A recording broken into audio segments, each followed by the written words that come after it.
welcome back to my channel and another episode of Homebrew Mythic Climb. Today, great treat, I got a new camera. I think the audio is slightly better, the camera is definitely better, so we'll see how it goes. It is day 5, I'm Ricky, and let's dive right in.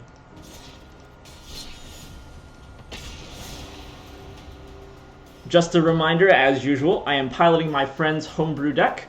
He made it all the way to Mythic last season, and I'm trying to do the same this season. So far, it has not been going so well, but there's always a learning curve when I'm just picking up someone else's deck. So hopefully we can get things rolling. Okay, so this looks like, from what we've learned, one of the hands we should definitely mulligan, because we only have one early creature. We have sort of our endgame creature already in our hand, which is not necessarily good. And Maul CLUTCHclaves is absolutely useless if we don't draw more creatures. So we're going to have to take our own advice and go for mulligan here. Unfortunately, that did not pay off because we have 3 swamps, 3 black sources, and no playables. So the opponent is going first. We do have a kill spell, so maybe I'll be greedy and try and keep this hand. We'll see how horrible this plays out. I'm only doing this because I'm going second, because I get to draw 1 card, and that does not help. Hushbringer as our draw does not help, but hopefully we still get a chance to draw planes here. We do not. However, we do a 2 kill spell, so even if he plays a creature, we're not too far behind.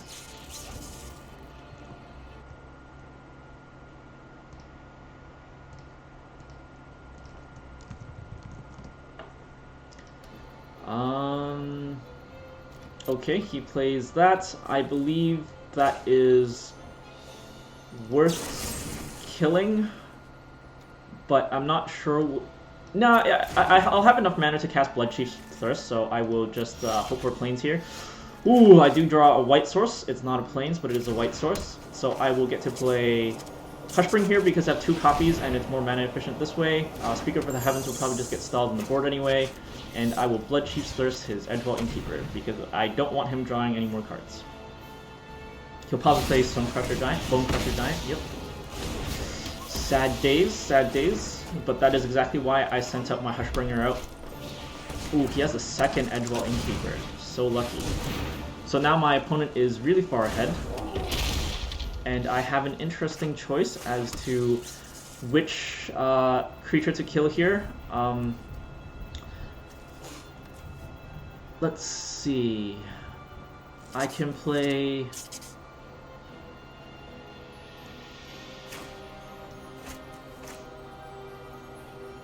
Speaker of the Heavens.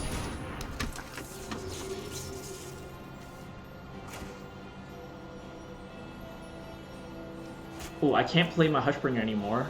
I can play Lurrus, but I should really kill his... Let's see what happens if I kill his Edgewall Innkeeper. I wonder if my life gain alone is enough to sustain me through his early lead here.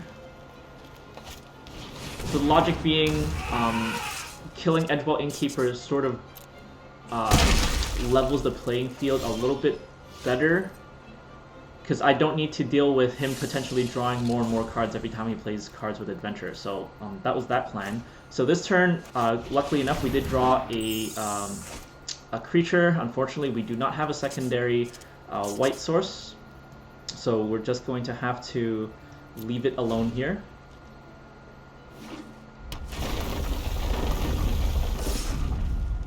So my opponent attacks with that. I will block the Speaker of the Heavens because we have Lurrus. So at the very least, I'll prevent 5 damage from being taken.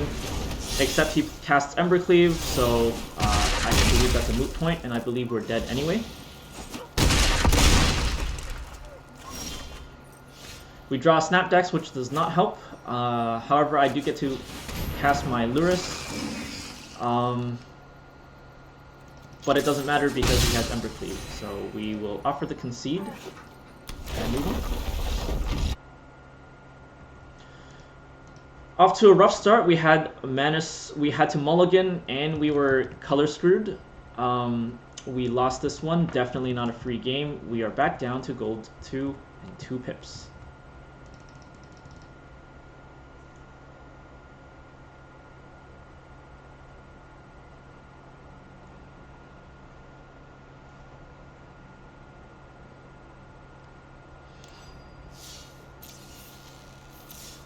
My daily quest is play 25 lands. I guess I'll just let that run.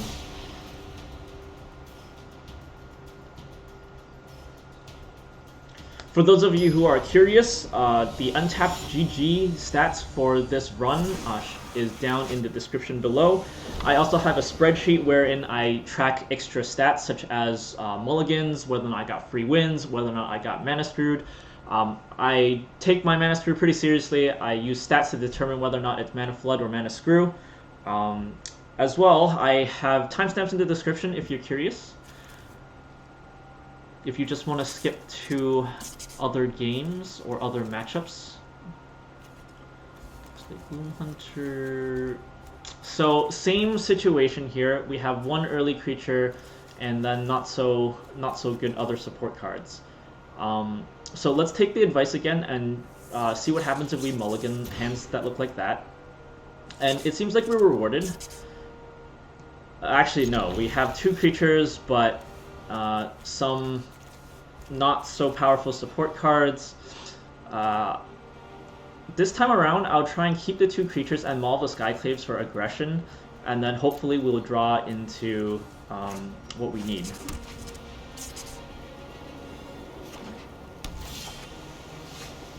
Can't play Temple of the Silence just yet because I do need to cast a creature. Like I said, timestamps will be in the description if you want to skip ahead to a different game.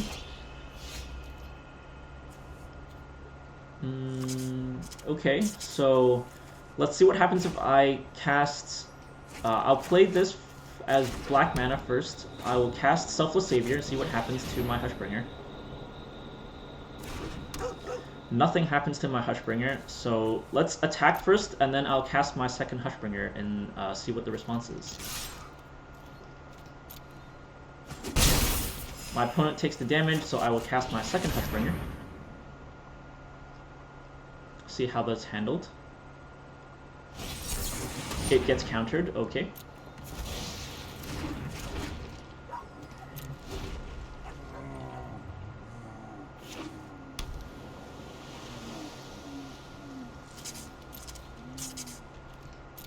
So my opponent has a whole bunch of card or mana open. I do have some aggression on board already, so I believe I will just attack without playing anything. I open a scry here. It is a land.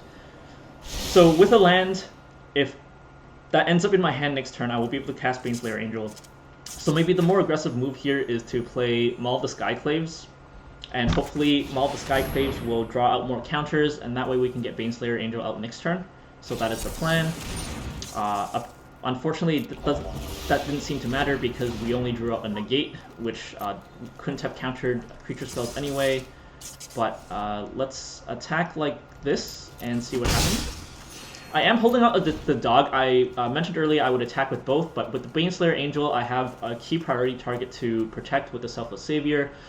So in case he has that Flash Rogue to block the Savior, that would be, you know, a trade that's not worth it for me. So I'm saving the Selfless Savior for Baneslayer Angel. So my opponent still does nothing. I will draw the land. So now that I have 5 lands, I can be a little bit patient because I have these 2 creatures as a backup. So this turn I will attack because if he uses his mana to block something, hopefully I can get my Baneslayer out instead. But it does... he does nothing, so... My opponent cycles Shark Typhoon. He gets a 1/1 Shark. I'm not sure why he didn't block my Selfless Savior there. That's a bit strange.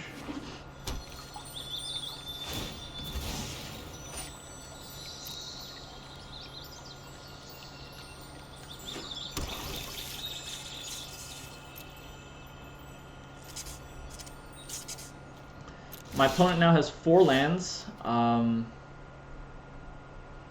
let's attack into this again. I drew a backup copy of Selfless Savior, so maybe even if we trade here, we should be okay.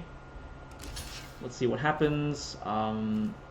Yeah, I want to kill that token, so let's go for this trade. And then let's cast the second Selfless Savior and see what happens.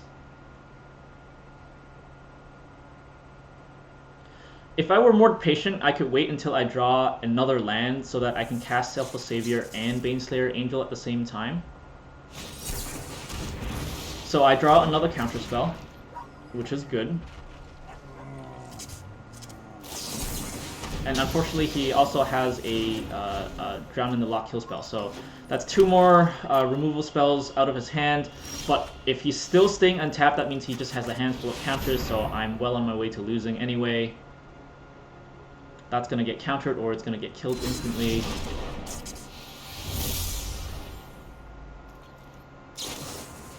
Thieves Guild Enforcer. Okay. I'm okay with that.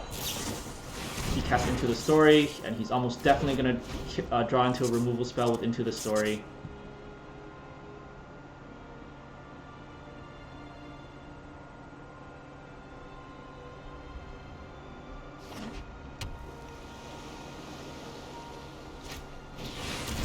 He hard casts Shark Typhoon. That is curious. Here I can play Luminarch Aspirant.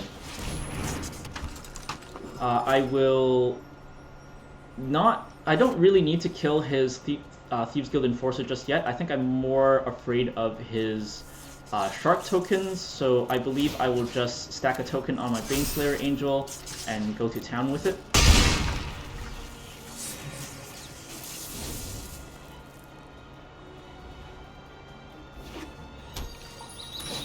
So, I held on to Bloodchief's Thirst because, again, the Thieves Guild Enforcer isn't getting in the way of me dealing damage to him. So, killing it would sort of been pointless. Shark Typhoon tokens do give you flying sharks, which is why I needed to hold on to Bloodchief's Thirst instead. Okay, so he has 2 Thieves Guild Enforcers now. Pretty scary, pretty scary. I will take 3. Fortunately, I do draw Heartless Act, so I will... let's see, I will Bloodchief's Thirst his Shark. It is converted mana cost 0, so let's see if that gets countered. No, it does not. It gets killed. And then I'll have Heartless Act in case he tries to block. So that's the reason why I use Bloodchief's Thirst there. 1, because it's a lower costing card. And 2 is if he tried to cast a spell to get a blocker, I could just Heartless Act and get that blocker out of the way. So, well, depending on whether or not he draws another Drown in the Lock, I may or may not be in trouble here. He casts a second Shark Typhoon, so unfortunately that is not good for us, because he still has mana up. He can easily cast another spell for a smaller shark.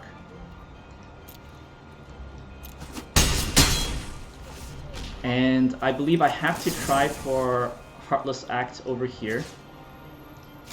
Kill a shark, and his shark does die, which is excellent.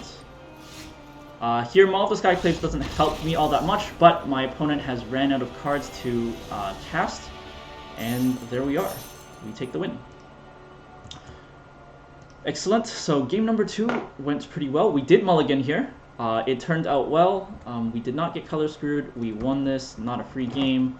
Gold 2, 4 pips.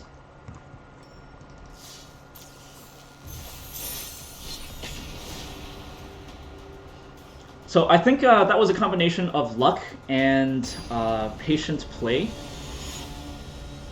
You know, we were quite patient in making sure our Baneslayer Angel survived hitting the board as much as possible, and we also got lucky because our opponent didn't draw any more kill spells after all of his counter spells were expended, and his Into the Story didn't really gain him any removal spells either. So here we're up against MG Fizzle. We have 1, 2, 3, 4 lifelink creatures, and our opponent is going first, so I think we can keep that. Unfortunately, it is the Dimir Rogues again. Very, very annoying. So we will have to play our planes here to get Speaker of the Heavens out. Next turn we'll probably drop the black mana and get Null Priest into play. Although we can drop we can play 2 more 1-drops. I don't think we are quite there yet. I think I will want the black mana. I think I will want the Null Priest.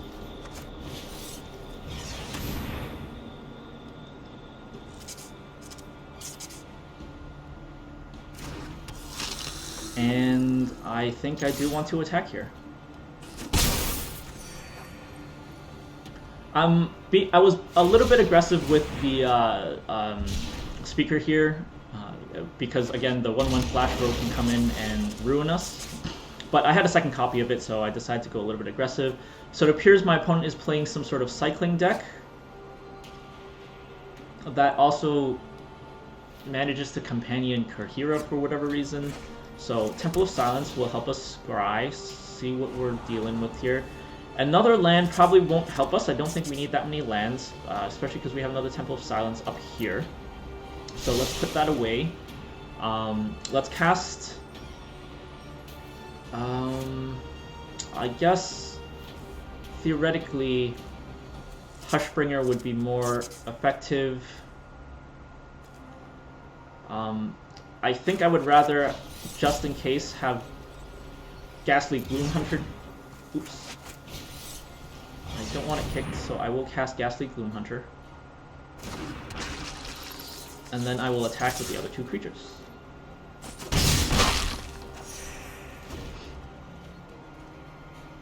Next turn, I definitely want to get my Selfless Warrior in play to get some sort of defense going here. Ooh, maybe that was a mistake. If I had gotten Speaker of the Heavens out last turn, I believe I would be able to get another Angel. So perhaps that was an oversight. My opponent casts Essence Scatter on my Selfless Savior. That is okay. So now I am a little bit afraid of the board wipe. So we do see a Null Priest of Oblivion. I think I will take that into my hand. I'm a little bit afraid of board wipes. Oh, ooh, he does not have the color for board wipes. So yeah, perhaps I play aggressive and cast my Speaker of the Heavens here.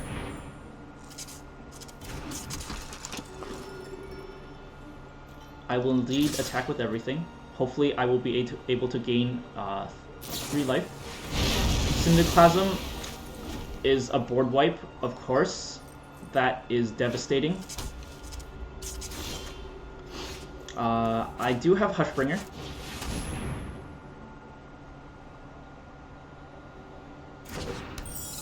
And I do have the Null Priest.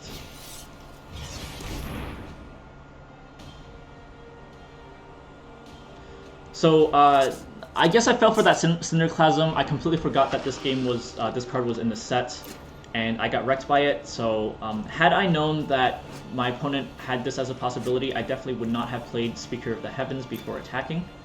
And also, in retrospect, it was a mistake to play before attacking anyway, because it comes into play with Summoning Sickness, and with Summoning Sickness, you can't activate the ability on the turn it comes in anyway. So, playing that before attacking was a mistake.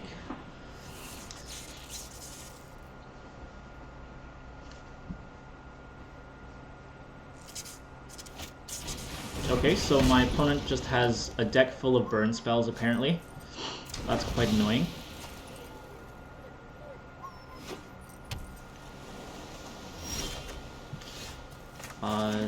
A swamp isn't going to help me if I don't have any creatures on board.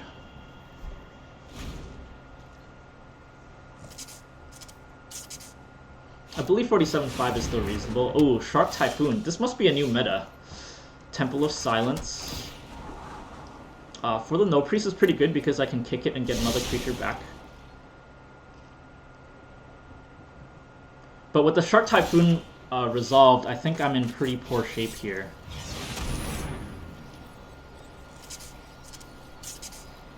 To probably just counter it, yep. And I think I am about to lose, unfortunately.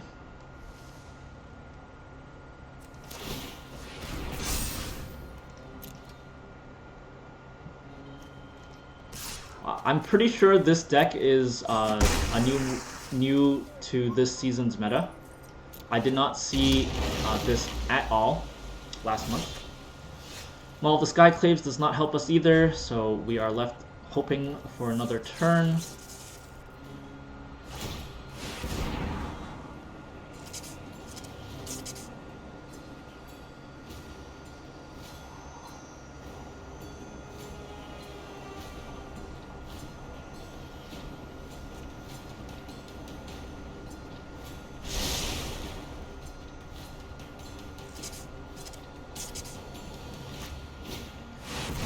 My opponent draws a bajillion cards and gets a giant shark. That's going to be very, very difficult to deal with, if we can deal with it at all. Heartless Act does the job, but doesn't really help our board position. We still can't win like this.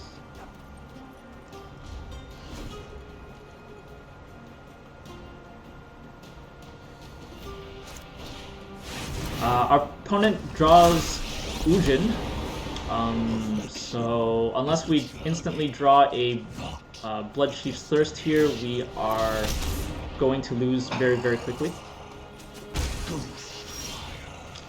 We do not draw what we need, and I believe that is it. 10, 30, yeah, there is pretty much no way for me to recover with the Ugin in play, because this turn he's going to attack for 10, ping me for 3, cast a burn spell to finish me off, and if not, I will be at 2 life, and then even if I kill the Ugin, I'll lose to the Sharks.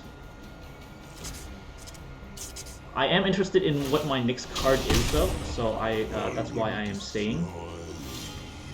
My next card is a land, so that does not help. And again, I will offer the GG and concede. Not the greatest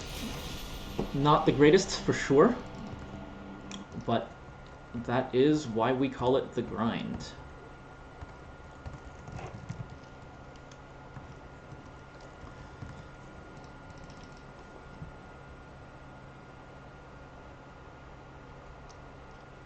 Our opponent there just got way too much value out of that Cinderclasm, completely blew up our board, so yeah, playing that Speaker of the Heavens that 1 turn early might have made the difference, depending on how many counterspells he has left in his hand. But now that we know the core structure of the that Shark Typhoon deck, we are well aware and we'll plan for it. That's what happens when the meta shifts.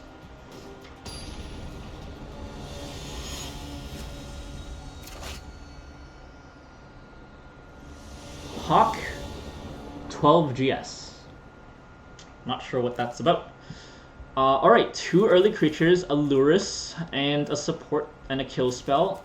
Fable Passage doesn't get us black if we need it, so I think I'm happy with that. No turn 1 plays means we can go directly for our Fabled Passage on turn 1.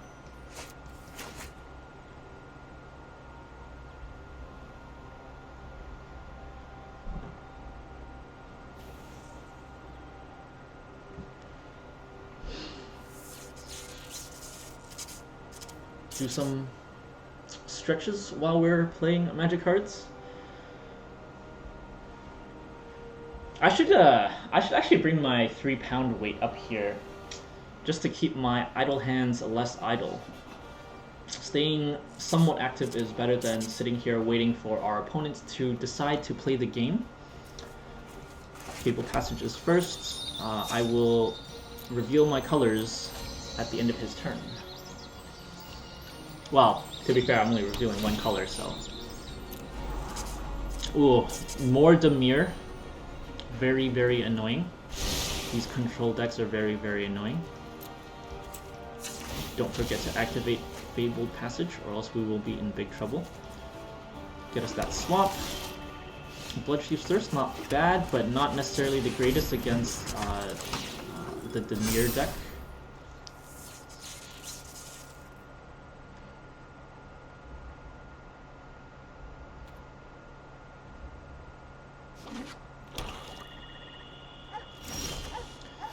He has the 2 lands for a counterspell, so let's see what happens. He can only kill 1 of the creatures anyway. Lurrus isn't going to do us any good, so I'll cast Temple of Silence just to see what's coming up. If I leave this on top, it might bait him to cast his card now, and I don't think I would mind seeing Gloombat hit the graveyard. So I'll cast my Luminarch. I'm trying to be greedy and get this extra counter trigger because it only triggers at the beginning of your combat. And I get the 1/1 counter. So eliminate, very annoying, very efficient kill spell.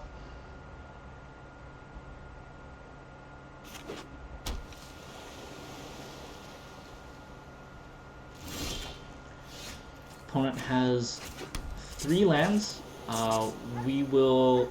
There's sort of no point in trying to cast this.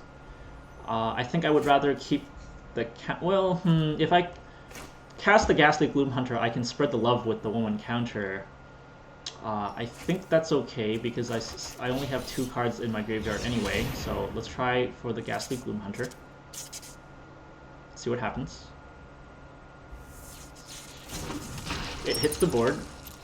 So I'll put the 1/1 counter on Ghastly Gloom Hunter, and then I will attempt to attack with the Luminarch. Or, yeah, the Luminarch Aspirant. He lets me deal damage. It is his turn. Let's see what he casts. He casts nothing. Is this the Shark Typhoon deck again? Is this what I'm waiting for? He's waiting to get to 6.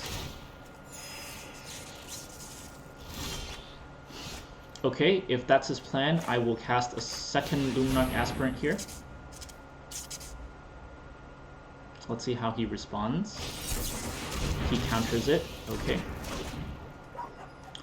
Better than getting our lures countered, as I always say. Yeah, let's continue putting it on Ghastly Gloom Hunter. It does have Life Link. Very useful.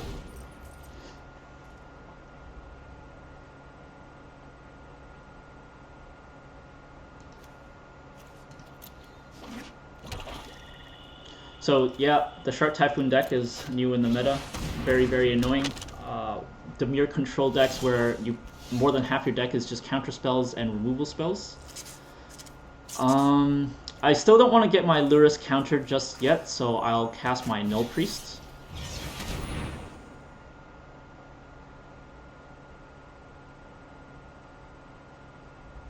Let's see what he does about that.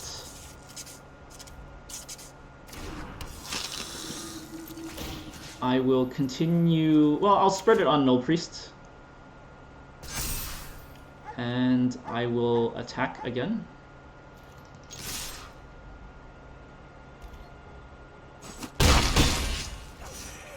And end my turn because I have nothing to kill with my Bloodchief's Thirst. My opponent, yet will undoubtedly draw a card. He has enough for Shark Typhoon now.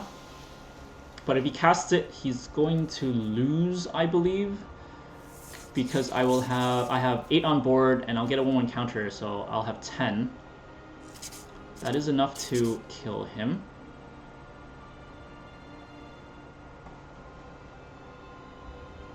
So he's caught between a rock and a hard place right now. He wants to cast the Shark Typhoon before killing my things, but he can't. So I'll cast Selfless Savior right now to force him to do something. He cast Eliminate on my bat, which is exactly why I spread my counters to Null Priest. He is looking for another answer. He does not find it. I will put a 1/1 counter on the Luminarch for sure. I attack for 6. I'm still afraid for a kill spell and or a counter spell. And I do already have lethal on board, so perhaps I will keep my Lurrus in my hand for now. Next turn, I will have to be very careful if I do cast Lurrus, especially if there's a target for Bloodchief's Thirst. I will have to tap my mana very carefully so that I can also cast my Bloodchief's Thirst. So remember, I messed that up twice already in this Mythic climb. Can't let it happen every time.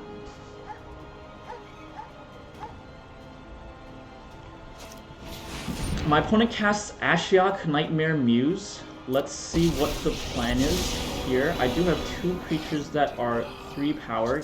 He can only remove 1 creature with the Ashiok, or get 1 blocker that I will attack through anyway.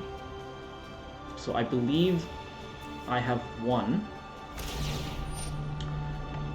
So yes, he returns that to my hand, and I will remove a Bloodchief's Thirst from my hand. And that is fine with me because it is now my turn. And I clinch the win. Mulligan, no. Mana was fine. Win, we won this one. Not a free game. Gold 2 at 5 pips.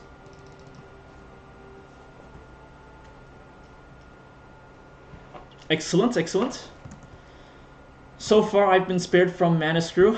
Every day, if we end up playing 10 games, we do expect 1 Mana Screw. Mana Screw being either Mana Flood or not enough mana.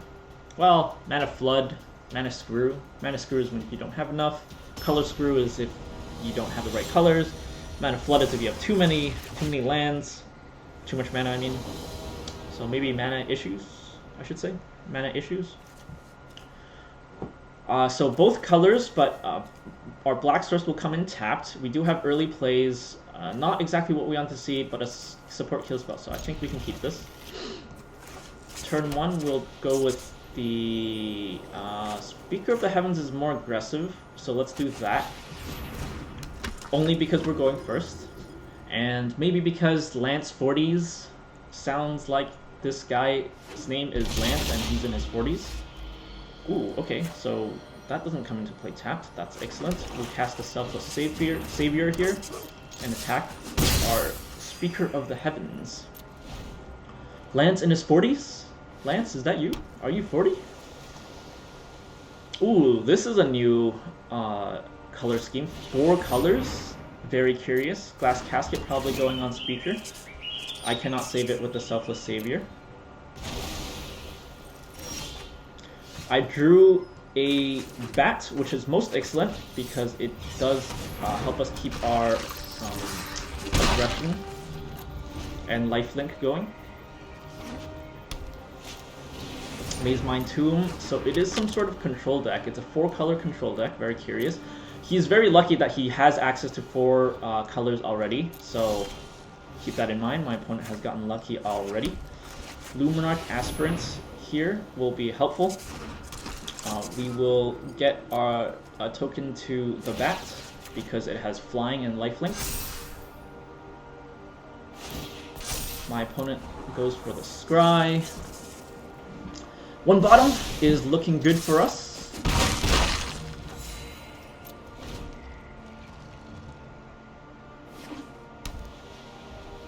Again, my opponent is lucky to have access to 4 colors already. He needs 6 if it's a Shark Typhoon variant. But so far he has not cast any counter spells yet. He has cast 1 removal spell. So I literally have no idea what I'm up against. Unfortunately, it is a Shadow of the Sky. So I will sacrifice my Selfless Savior to save my Luminarch Aspirant, because my Aspirant can grow big.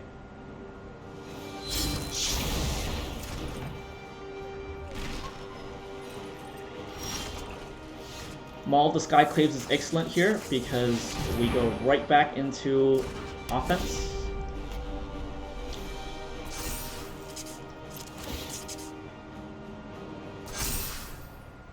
Wish I had drawn a land, of course. That way we can get Baneslayer Angel into play.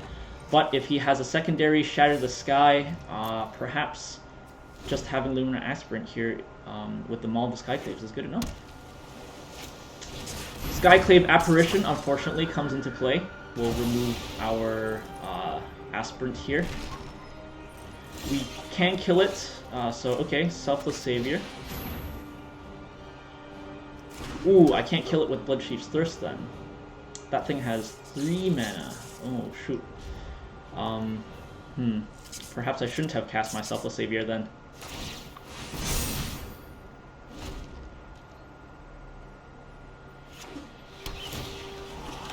However, having his Skyclave Apparition in play is, I think, somewhat helpful to my cause, because that will disincentivize him to cast Shatter the Sky, because after the board is wiped, I will end up with a 2/2 creature instead. A second Bloodchief's Thirst. So let's go for the Bloodchief's Thirst right now. Let's kill his Skyclave Apparition.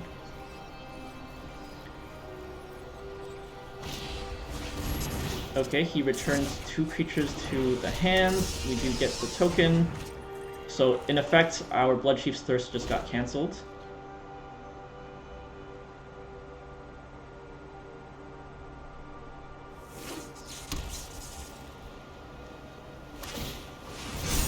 So, it's a Dance of the Manse control deck, perhaps? Disenchant kills our Maul the Skyclaves.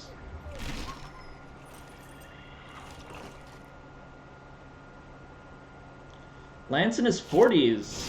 Very curious. Ooh, plays the Glass Casket on the token. We do see our 5th mana now, so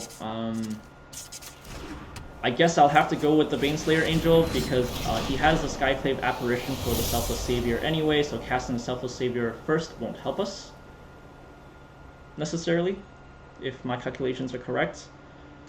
Since he's playing a control deck, we want to be as aggressive as possible, so he has a lot of early removal spells. He's cast his Shatter the Sky already. His Skyclave Apparition would stop our Selfless Savior, so we're really just hoping to get in the aggression now before he casts a second Shatter the Sky. Maze Mind Tomb again. That's a lot of artifacts. That's looking pretty scary, actually. We're 1 away from kicking the Null Priest, which is excellent in case the Baneslayer Angel dies, so I'm gonna go for the Selfless Savior here, see what happens, and then I can attack, hopefully, with the Baneslayer Angel. It does go through, so 1 step closer to victory. I do need 1 more Black Source to activate the Castle Locthwain, unfortunately.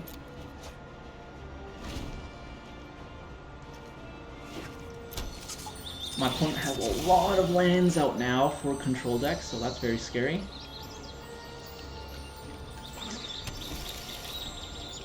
These... oh, it's one of these.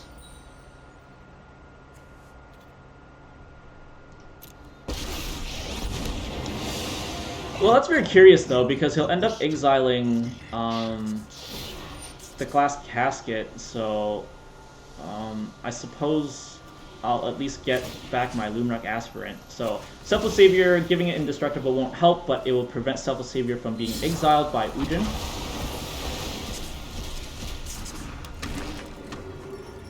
Silence.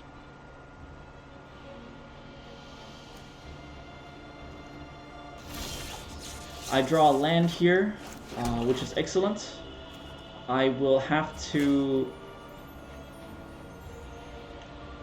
I definitely need to kill Ugin. I only have 1 attack power here. I absolutely need to kill his Ugin right now. And unfortunately, I can't kick my Null Priest just yet.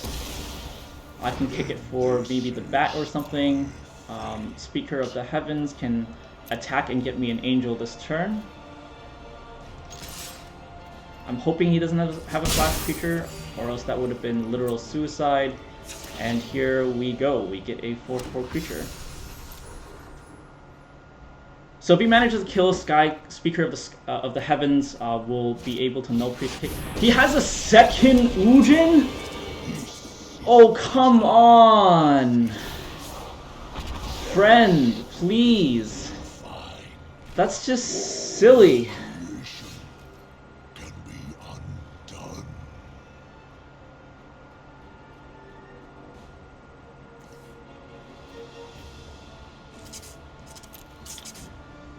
Okay, okay. I guess I will cast No Priest here and kick it.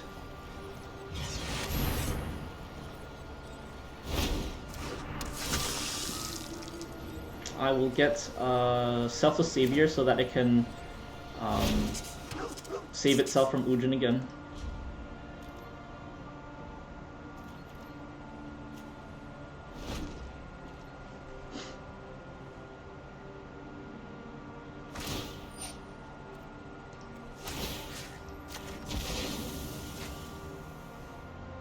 Although he's just gonna cast Skyclave Apparition on it, so... Again, I really do not understand why Wizards of the Coast prints cards like this that is a free board wipe with an enduring effect afterwards. It just absolutely makes no sense whatsoever, because how is anyone supposed to recover from this? You tell me, I don't know.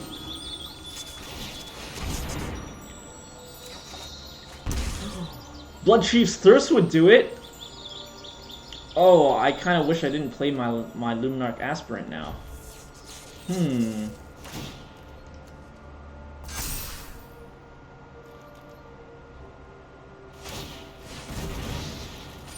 But knowing my luck, my opponent already has a third Ugin in his hand, so... What can you do when your opponent draws perfectly? But I suppose... Oh, wow. Okay, maybe I shouldn't talk. I'm getting pretty lucky here. This is my third Bloodchief's Thirst, so...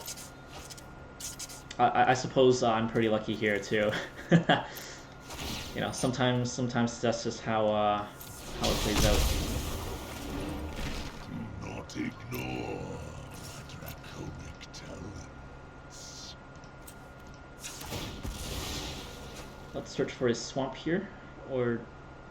I guess plains, it's just as fine. If he has a counterspell for Bloodchiefs, I am almost definitely dead. Heartless Axe does not... our axe does not help, so this is a do or die here, really. If he counters that, I'm almost definitely dead because I only have 3 copies of Bloodchief's Thirst in my deck. On his turn, I can cast Heartless Act on his Skyclave Apparition and hope for the best. He casts Brazen Borrower.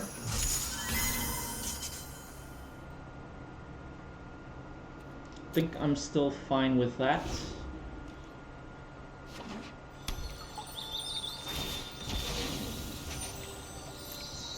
My opponent is almost definitely ready with another Ugin. He has now gained a bajillion life.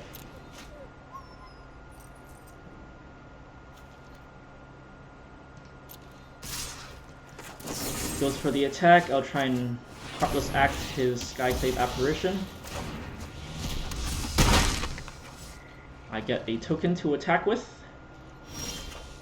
Ooh, another Heartless Act. That is excellent. Let's draw a card first. See what I see.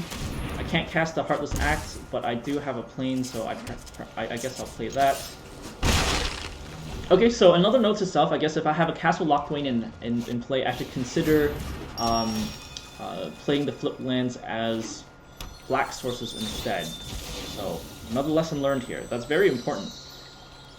Because this turn, if he had a bajillion pump spells for his Brazen Borrower, it would be very bad news for me to not have been able to cast my Heartless Act. So that is a slight mistake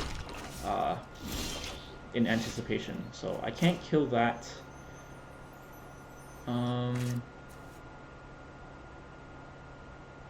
So yeah, see, now I'm kind of stuck here. I'll have to Heartless Act. Actually, I don't need to Heartless Act it just yet. I would rather draw a creature here, so I do have a creature. I'll play the creature. And I might as well cast Maul the Skyclaves on it. Hopefully he doesn't have a counterspell.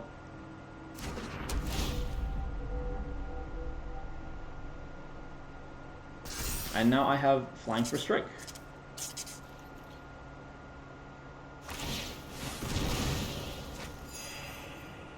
I'm still very far behind though in my opinion. Even though I'm drawing cards against a control deck, my opponent, as a control deck, will have a lot of cards like that.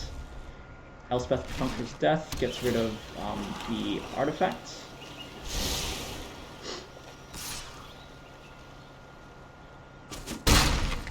So Ugin is coming back very soon, which means I am about to lose. Castle Lock Dwayne into another won't help, so now I attack with 1. I'll have to kill it now. Well, I don't have to kill it. It's if I don't kill it next turn, Heartless Act will cost a bajillion mana due to the second line of that saga. With the Skyclave Apparition, that seals my fate because next turn, Elspeth Conquers the Death will return Ugin into play, and I am out of answers for Ugin. Especially because I drew another land. I can scry and Castle Lock Dwayne though. It's a land, not helpful. Castle Lock Dwayne shows us a No Priest of Oblivion.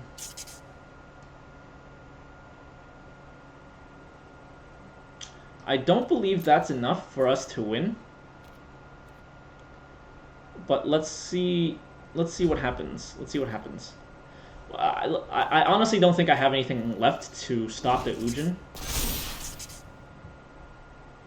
At this point, I'm just drawing cards and learning more about this new deck. Always consider the consequences of your freedom.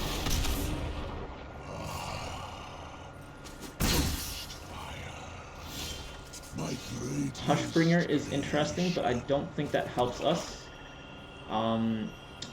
Because Skyclave Apparition is already on board. So let's cast the No Priest with Kicker. See if it gets countered first. It enters play. I do not have enough mana to kick the bat as well. So I believe my best bet is probably the Luminarch here.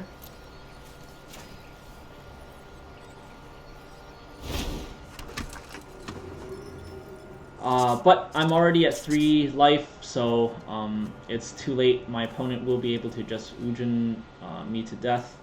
So suppose I might as well draw a card and see what I get. It's another Plains.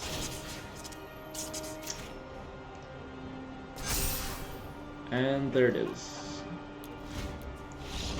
My opponent, Ugin, right, has the 3 damage to any target ability, and that will end my life without any trouble to my opponent.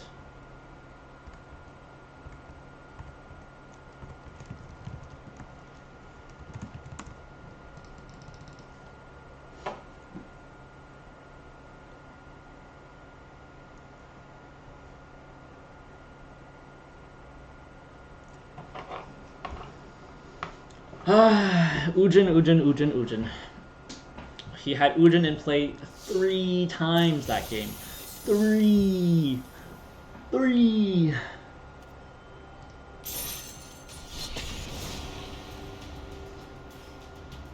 And again, to be fair, I do recognize I drew 3 copies of Bloodchief's Thirst. The only 3 copies of Bloodchief's Thirst in my deck, and the only way I had to deal with Ugin. But hey, still. 1 creature, 2 creature, Maul the Skyclave seems like our battle plan, so I will keep this. Plains, Supple Savior.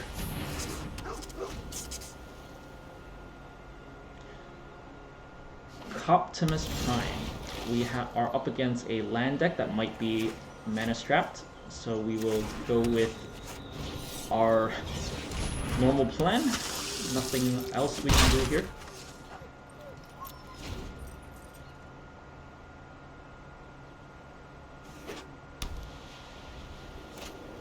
Lotus Cobra, uh-oh. It's a landfall combo deck, it appears. Lurus is excellent. I believe... Oops, I can't do that. I definitely need to get this flip land in play here. I think I'm looking at white mana.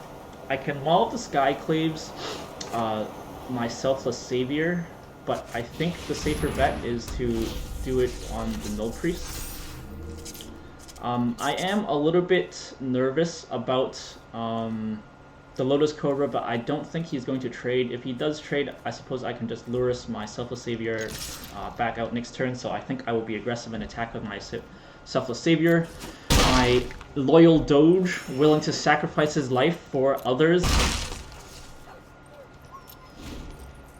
I mean, I thought the Selfless Savior, you know, the Doge, the dogs are a man's best friend, but look at this. This guy is a Vampire Cleric. A Vampire Cleric is not a man. Might have been at one point, but that just shows you how loyal Selfless Savior is. So, Evolving Wilds gets a tapped land, but it gets another landfall trigger, so my opponent now has 4 mana available. He casts Yasharn Implacable Earth. What does this do? Search your library for forest and plains, put those in your hand, shuffle. Players can't pay life or sacrifice non-land permanents. Okay, that doesn't seem so bad. That's a really expensive card for my opponent, so unfortunately for him, I will kill it instantly with my Bloodchief's Thirst that I just top-decked. Finally, I am having some lucky runs. No offense to any of my opponents. I think it's about time I got some luck. And here we are.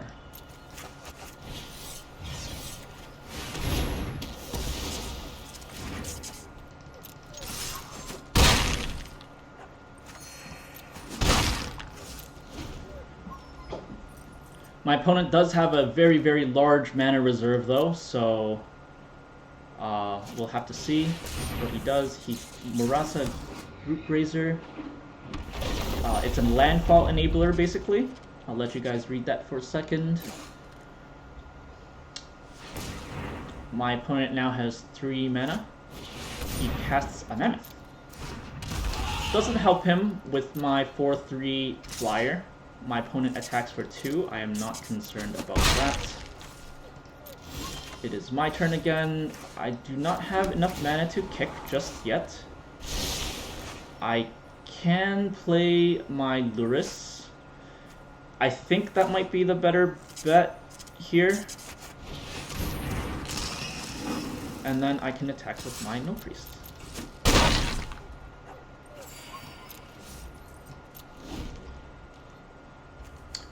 Maybe that's greedy. I don't think I needed... Yeah, because this is 4 power and this is flying, I might have given my opponent an extra turn to live now.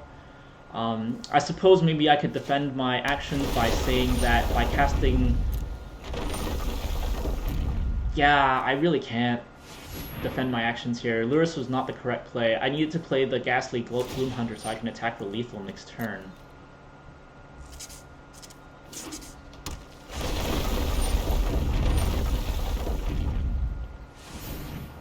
So our opponent has a lot of mana now. Emria's Call, create two tokens with flying. Non-angel creatures you control gain indestructible until your next turn. Okay. So that's pretty scary. Two flying angels here. My opponent ends up doing nothing. That's fine with me. I do have the 6th land.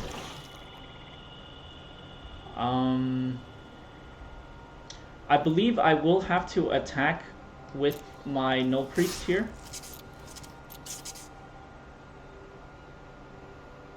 He'll have to block with both. I'll kill one of them, and I'll sacrifice myself the Savior.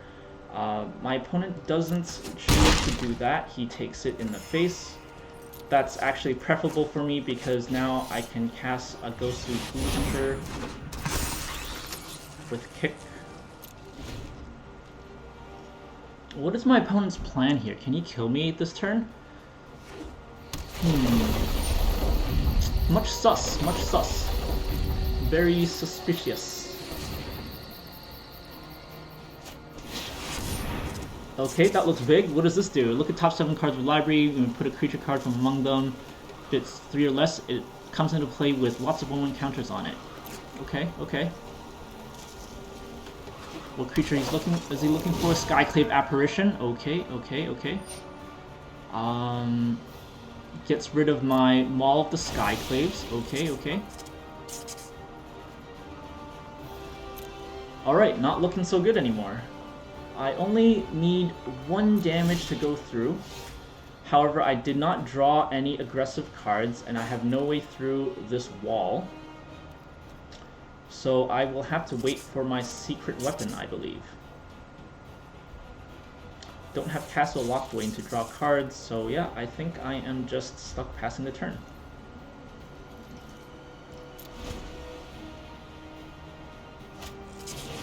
Scute Swarm. Ooh. Alright, so my opponent just got a clock. I can't possibly survive many turns of Scute Swarm triggers.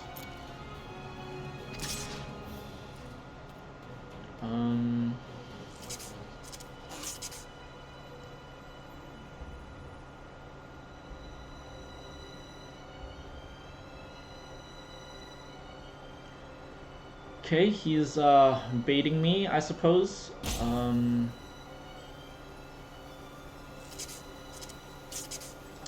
It's dangerous because he has the Root Grazer, so if that was a land, it can technically become a 7/7, so there's sort of no point in it. Ooh, I guess I could have blocked and sacrificed myself a Savior into nothing. That was a misplay. Baneslayer Angel could do work for us here. That is excellent.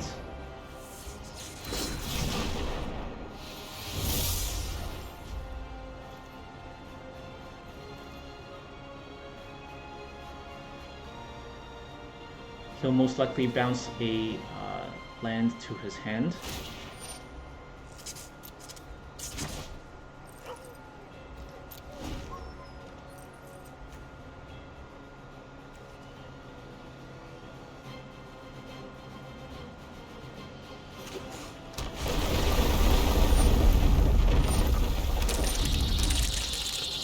His land army will become insanely massive. Glass Caskets, okay, depending on what he targets, probably my Lurrus. Yep, I can't save that because it's an exile. I don't have any sacrifice outlets, so I can't do anything about that, unfortunately. My opponent top decking this now, so lucky him. Like I said, he can probably drop a land. If that's a land, I'll be in big trouble. So I think I would rather take 5 damage. My turn. Hushbringer. Hushbringer stops Scute Swarm. That is cool with me.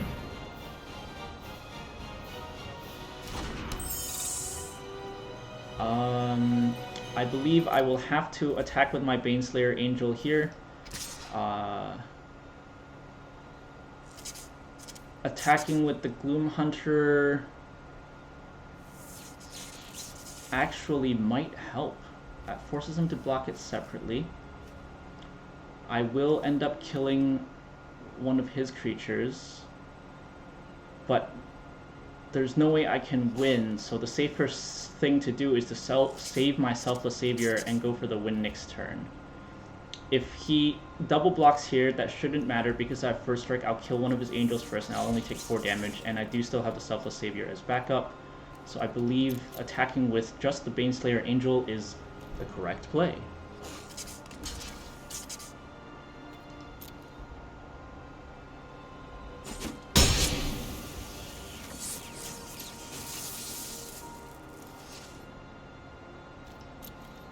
Ooh, Hushbringer does not stop Scute Swarm, does it? Very curious.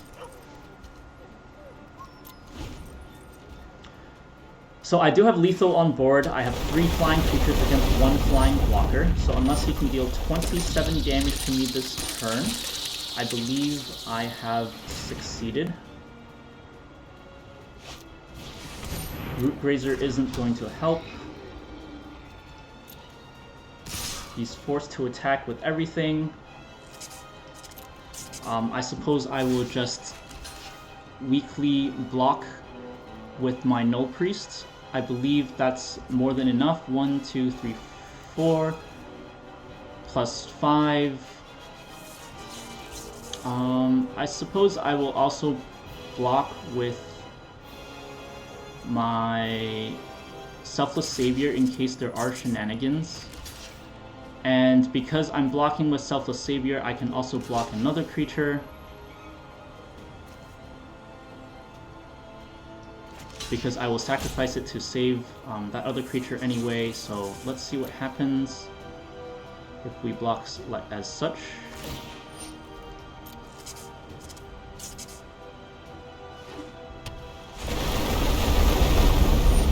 Okay, I don't think that matters all that much. He does have an inordinate number of Skewed Swarms.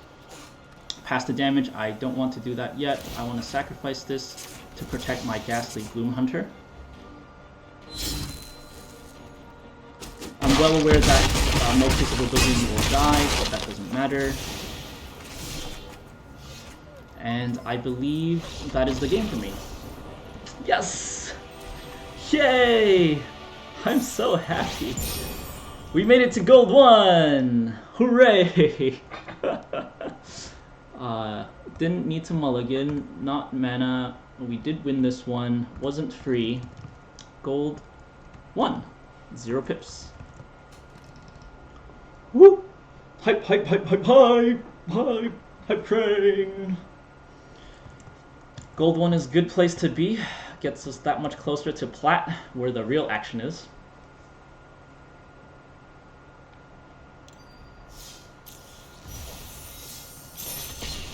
And here we go.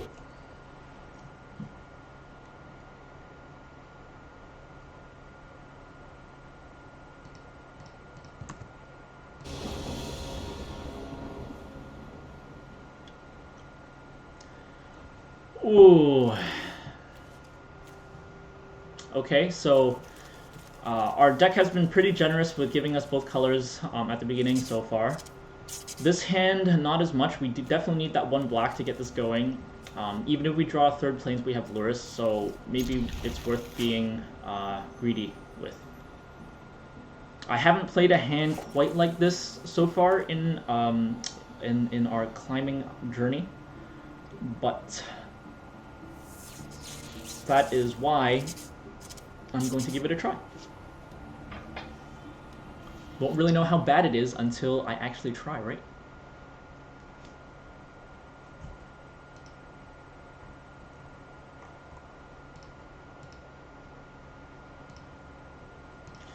Alright, so my opponent is ready.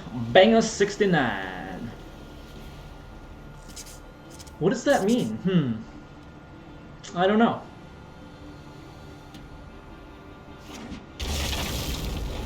Savai Triome.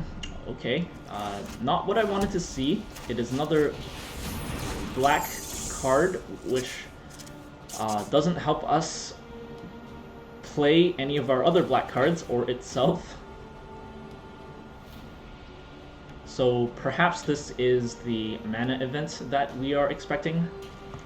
1 per night. Should be the average, but I am always good at beating the average. So again, no lands. We are at 51-2.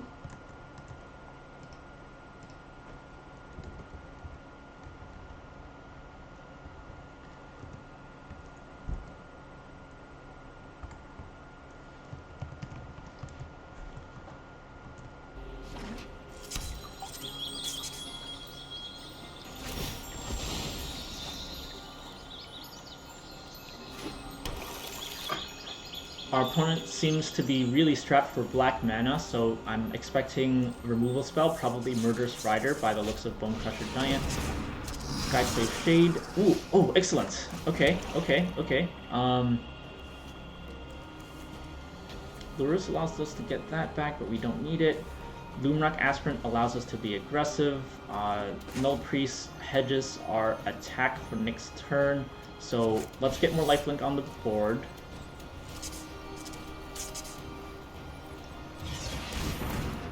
and then start attacking. I'm hoping for another land next turn would be nice. I can cast Ghastly Gloomhunter and Luminarch Aspirant. That would be most excellent. I'm not expecting a board wipe, considering he does have some what it looks like creature-based offense. But who knows? This also seems new. These 3-colored decks. Did not see them. Okay, that's looking much more like a Croxa deck now. Luckily, 2 Village Rites are gone. He gets a Zombie. Not going to block that. There's no point. Temple of Silence does let us scry, so I will go ahead with that. 5th land. It's not bad. I think I can stomach a 5th land because then I can Lurrus and do some 2-mana plays. So let's go with the Luminarch Aspirant, because now that I feel reasonably safe with the Lurrus and the 5th land. I can play Lurrus and save a creature if it comes to that. So I feel pretty safe about that. I'll pump up the Hushbringer and I will swing with both of these. The zombie can't block because I have Menace. And I don't think I need to Bloodchief's Thirst anything just yet, particularly because the Shade is very annoying and it can come back. My opponent has another Skyclave Shade in his graveyard now. I think he's considering whether or not to remove it with the Temeric Calls the Dead, because he can only get a zombie token by removing a creature or an enchantment.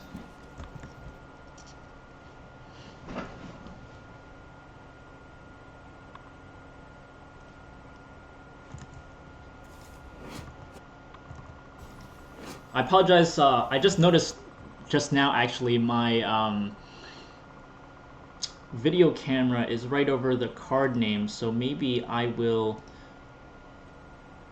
Oops, sorry. Maybe I will try and move it to the corner. Let's see how that... Let's see if that works a little bit better for everyone. So my opponent does decide to exile his Shade in order to get another zombie token. I believe he wants to try and block my Null Priest. And he goes for the kill on my Luminarch. Interesting, he decides to go aggressive. So I have my 5th mana here. I do have my Lurrus. I will get my Luminarch back. Very important card. I suppose I will spread the love on to... No, I think I need to be aggressive with my Air Force here, so I will stick it on my Hushbringer here, because it looks like I might get stalled out on the ground very soon once the Bone Crusher Giants hit the board, or he holds back with the zombies. My Null Priest will be sitting pretty pointlessly.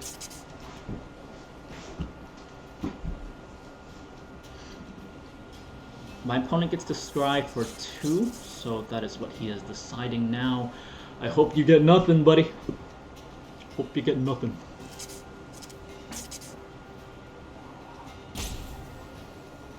Nothing against him, of course, but if he gets nothing, I'm that much closer to winning.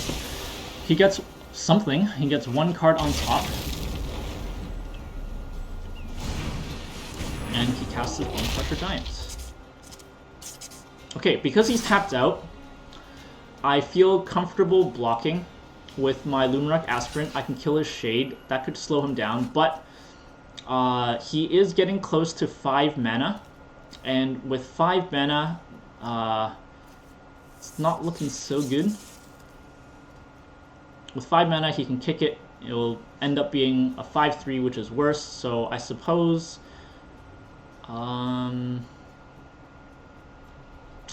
I will just let it be. I'm not too concerned about that because I have a lot of lifelink going on.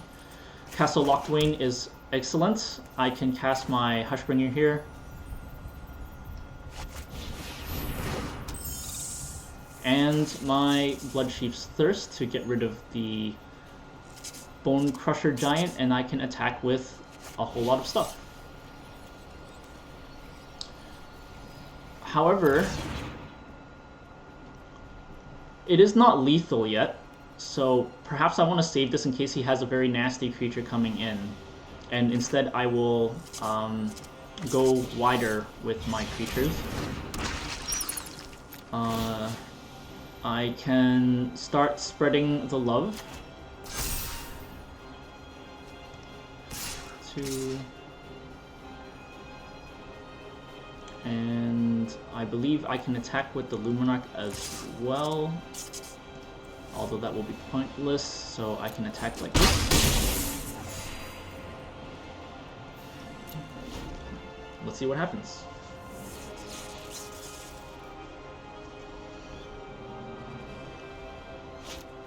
Claim the Firstborn, not so good. I'm glad I spread the love there.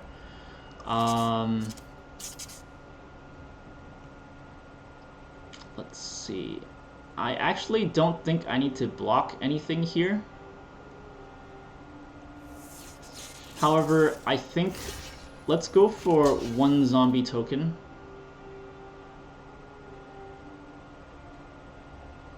He's probably going to sacrifice my Hushbringer to another Village Rites.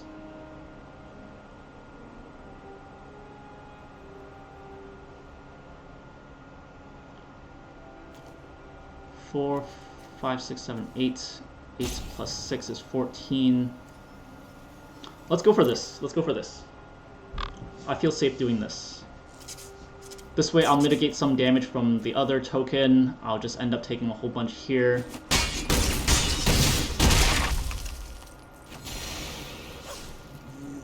He'll probably sacrifice the Hushbringer now.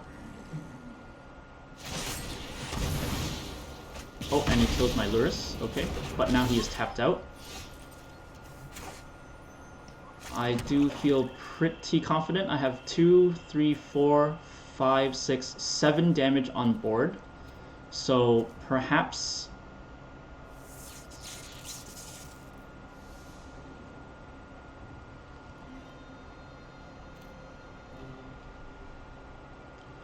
seven, and I can lifelink for 6.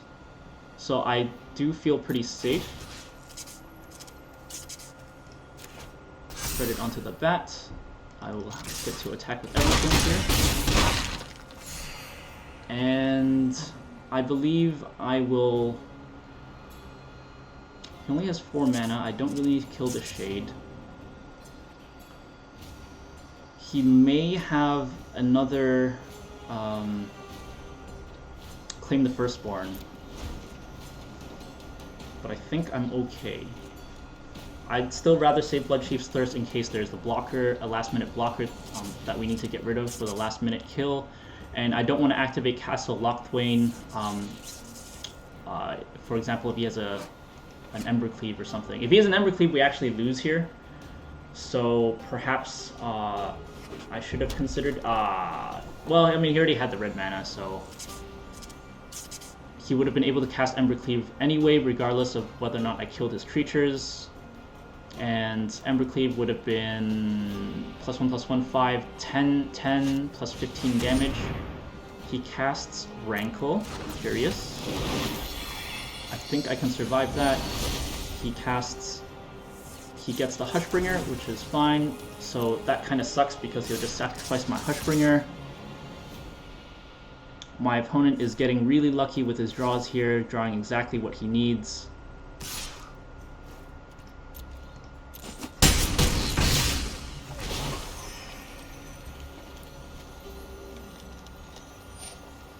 Each player discards a card. I think I'll rather have the option, so I will draw the card.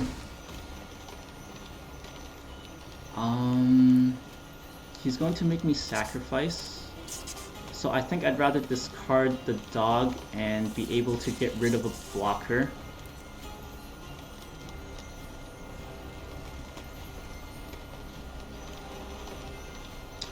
Although I do need to kill his... Yeah, I do need to kill the Rankle anyway, so I think that's what I'm going to have to do. Each player sacrifices a creature. Looks like I will have to sacrifice my Null Priest here. Maul of the CLUTCHclaves is excellent.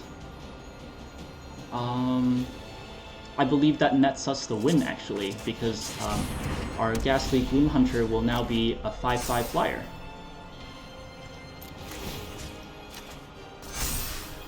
And when we attack with this, we'll get the win.